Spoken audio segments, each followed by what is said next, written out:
Hi everyone, today I'm joined by Luke Wilson. Luke, thanks for joining me today. No problem, Mike. Thanks for having me. So you're a real estate agent? Yes. My condolences on that. Thank you. What got you into it? I've always been really interested in real estate, but I think the main driver is wanting to run my own business. Yep. I've always been into business. I started little businesses as a teenager to a young 20-year-old. Great. And then I feel like real estate, you can really, just man your own ship. Yeah. Yeah, have your own sort of run at a business. Makes sense you're a Gary Vaynerchuk fan. It sounds like you had the lemonade stand and all that sort of stuff going A very on. unsuccessful lemonade stand. So where are you from? What office? What market do you operate in? Yeah, so I work I'm from Harcourts Newcastle. Yep. We operate in Newcastle and Lake Macquarie. My main focus areas are sort of the inner city and also New Lambton, because I live in New Lambton. So yeah, beautiful. So talk to us about the Newcastle property market. We've seen a lot of development in the CBD. We've got our new light rail, depends on which side of the debate you're from on Newcastle, whether you like that, but it's a big investment in the CBD. We've got the Newcastle Uni coming in with their business and law campus into the city. We've had a lot of unit construction. We've got the new courthouse, so there's a lot of buzz. Obviously post the V8 supercars as well. It's on the spotlight. What's happening with the property market and what's going on with units specifically? Yeah, look, I think the development in the city, it's such a positive thing for Newcastle. There's a really good buzz. A lot of people are coming back into the city, especially during the weekdays, which drives a lot of the business. Yeah. I think around apartment sales and prices. Look, back in 2016, there were about 240 units sold for that year in Newcastle, whereas currently for the year it's about 180. So apartment sales have actually dropped off a little bit since 2016. I think the percentage of growth last year for apartments were around 22% in May 2017. They're currently at about half that. So look, the growth has diminished a little bit this year for apartments. And I guess looking at what's on the market at the moment, there's just shy of 100 apartments on the market at the moment within Newcastle and the surrounding suburbs. So there is quite a bit of supply at the moment, and apartment sales have dropped a little bit. I wouldn't say there's an oversupply though. Yeah. So I guess it's just a matter of patience for investors that have maybe bought recently. Is it a bit like Sydney, the Newcastle market? Does it sort of tend to sort of make its way up through Central Coast and Sydney? Like we're seeing Sydney's well and truly sort of come off the boil.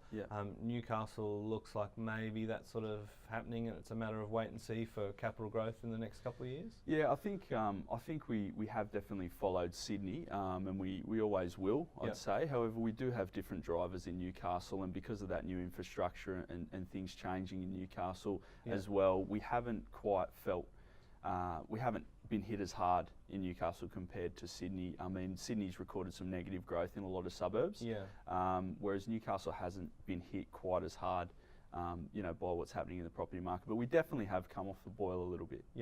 And what do you see, I'm asking for your crystal ball here, and I love getting these on video, on public record.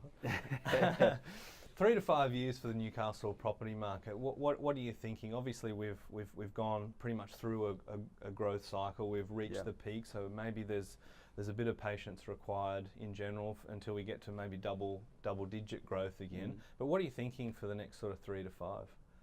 Yeah, look, I think the next 3 to 5 years, obviously it is pretty hard to tell what's going to happen. However, I mean, I think people that are going to buy now are really going to see some massive growth in the next 3 to 5 years. They've already seen some really good growth, but a lot of buyers are looking to get in right now, especially from Sydney as well, because the heat has turned off a little bit at the moment. But I think in the next 3 to 5 years, based on everything that's happening in Newcastle, it's only going to grow. I don't think we're going backwards by any means, but I think you're going to see some really good growth, especially at that 3 to 4 year mark, if you're buying today. Yeah, that's good. Good news for Newcastle, and there is a lot of buzz, as you say.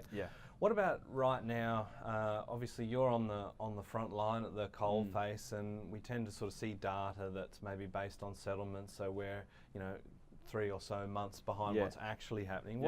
What's inquiry like at the moment? Is it a buyer's market now, or is it still a bit of a seller's market? Look, I think buyers have a bit more choice in what they're purchasing at the moment as well. I'm noticing that, and we can even see it from auction clearance rates and how many people are coming to auction. Yeah. So this time last year there was about three and a half, 4 people on average at an auction. Yeah. There's currently about 2 to 2.5, based on averages of who's actually coming to bid at auction. So we're sort of at half the amount of bidders. So I think also with lending and things like that, it has brought a few buyers out of the market at specific price ranges. Yeah. So buyers do have a little bit less urgency at this stage. I notice they're taking their time in making decisions. However, the people that couldn't buy 12 months ago because they were chased out of the market, I'm still in contact with them and they're still looking to buy at this stage. Yeah, right. So it's sort of funny, some people can't get in, but the people who couldn't before are coming back and looking at purchasing at the moment. So we're still seeing some steady inquiry. Yeah. If properties are priced correctly and they're not in 6 months ago's sort of time frame, we're seeing a lot of interest in the properties. Yeah, I know in real estate sometimes at the top of a cycle you'll see an agent maybe buy the listing. It's funny hearing about all the underquoting, but in my experience I see more overquoting. Yeah. The agent says, "Oh, we can get heaps for this," and then the market catches up and they're probably going, "Whew." But right now that's not going to happen, right? Things have got to be priced fairly well. Buyers are understanding that there's a bit less competition and maybe it's a good time to pick up something at a reasonable value. Yeah. Look, buyers are really smart. They know what's happening. They're looking at the properties as much as we are at the moment anyway. So they know exactly what they can and can't get for their money at the moment. So it is really critical to price the property where you think it should be, rather than maybe 5-10% above where it was maybe 12 months ago. Yeah.